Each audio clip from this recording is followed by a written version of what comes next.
Ever find yourself looking for something a little different for a night out? Something with maybe a little more oomph, something that sparks the senses, you know? Well, get ready to dive into the world of Symphonicity, right here in Virginia Beach. Whether you're a symphony newbie or just haven't been in a while, think of this deep dive as your backstage pass to a really fun night out. We'll cover all the bases, from how to snag those awesome seats to why Symphonicity is, honestly, so much more than just your average orchestra. So first things first, let's nail down the when and the where. A little planning never hurt, right? Now it seems like Symphonicity likes to mix things up with not one, but two main venues. That's right. We've got the Sandler Center right in the middle of the action at Town Center, and then there's King Neptune Park. You just can't beat that oceanfront vibe. They do occasionally switch things up and head over to the American Theater in Hampton, but you're mostly going to find them at the Sandler Center and King Neptune Park. Is there any rhyme or reason to their location choices? Definitely. They actually plan their schedule around each spot. Sundays at 3 p.m., you can catch them at the Sandler Center. Makes for a pretty great way to end the weekend. Maybe even grab some brunch beforehand. Let's talk about tickets. Everyone wants to know how to snag a seat without breaking the bank, am I right? I see here that Symphonicity offers subscriptions, which you can get directly through their office. But let's be real, sometimes you gotta be spontaneous. So for those times when you just have to treat yourself, what's the best way to get single tickets? Their website has the best deals on single tickets, for sure. And it looks like you can get those pesky fees even lower if you buy single tickets in person at the Sandler Center. Might be worth a visit if you're already at Town Center, grabbing coffee or checking out the shops. Exactly. Little local knowledge goes a long way. Okay, so we've got our tickets, but now the real question, the one I'm sure is on everyone's mind. What do you wear to a symphony? Are we talking like ball gowns and tuxedos here? Because I might have to do some serious shopping if that's the case. Oh, you can absolutely forget about all that. That's actually one of the coolest things about Symphonicity. They keep things super relaxed.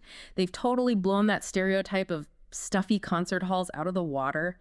Think more like comfortable, but with a touch of style. Okay, so I'm hearing jeans are okay.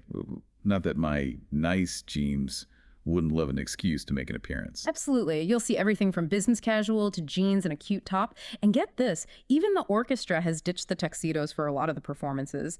They want everyone to just relax and enjoy themselves. And let's be real, who doesn't love a reason to skip the formal wear? That's amazing. They've really thought of everything to make it welcoming. But what about the music itself? What if, I don't know, like my Beethoven from my Brahms? That is totally okay. Symphonicity is for all music lovers, from seasoned pros to total newbies. It's actually built into their performances, this dedication to making it accessible for everyone. Okay, now I'm really interested. Tell me more about that. How do they make classical music approachable, especially for people who are new to it all? Well, they have this really awesome pre-concert talk that happens half an hour before each show. It's like a chance to actually meet the artists, hear the stories behind the music they'll be playing, and get a feel for it all, almost like a sneak peek behind the curtain, and it adds so much to the whole experience. Oh, I love that. Like you get a glimpse into what the artists were thinking, what they were feeling. What a great way to feel more connected to the music. Exactly. And if that's not enough, they've also got program notes with even more insight into all the pieces. But honestly, their music director is what makes it so special. He is so engaging. Think on-stage commentary, multimedia elements during the show, even slides sometimes to really illustrate things. It's more than just listening, it's experiencing the music in a whole new way. Wow, they've really thought of everything. It's like they're making the symphony into this totally immersive experience. Not just about the music, but the atmosphere, the connections, the stories. This is making me want to ditch this recording and just head straight to a concert. Speaking of, what's the vibe like during a performance? Is it like one of those super serious, hold your breath the entire time kind of things, asking for a friend who may or may not have, gotten a little carried away by a cello solo once? Honestly, one of the best things about Symphonicity is that they really encourage genuine reactions to the music. If you're feeling it, let it move you. Okay, so mid-movement applause.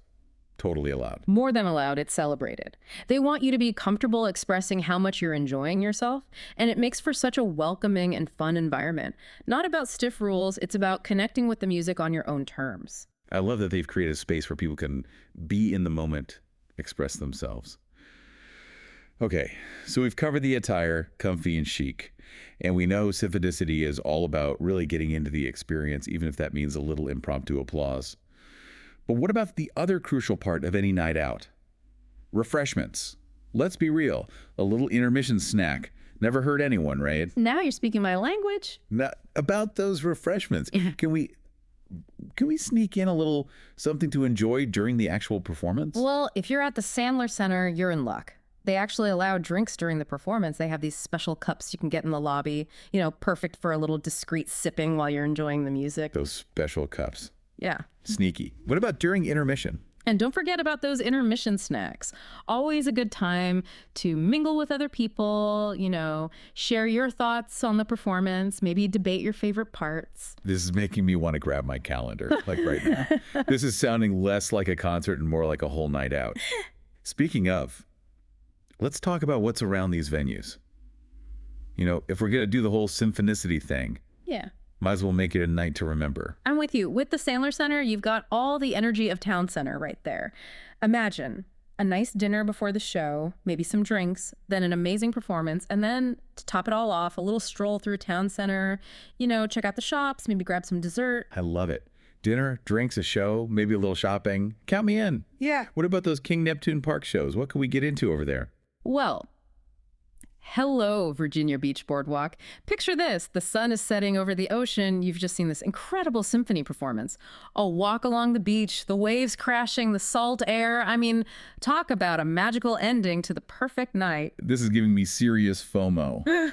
I need to experience this Symphonicity thing for myself. So we've talked about the where, the when, the all-important what to wear question, even the snacks. What's the main thing you want our listeners to take away from all of this? I think what makes Symphonicity so special is that they've really created this approachable, experience-driven atmosphere. They've totally shattered that stereotype of what a symphony should be, and they've shown that classical music really is for everyone. It's not about being an expert. It's about opening yourself up to the experience, connecting with the music, even connecting with each other. I couldn't have said it better myself. They've taken something that could feel kind of intimidating and made it welcoming and exciting.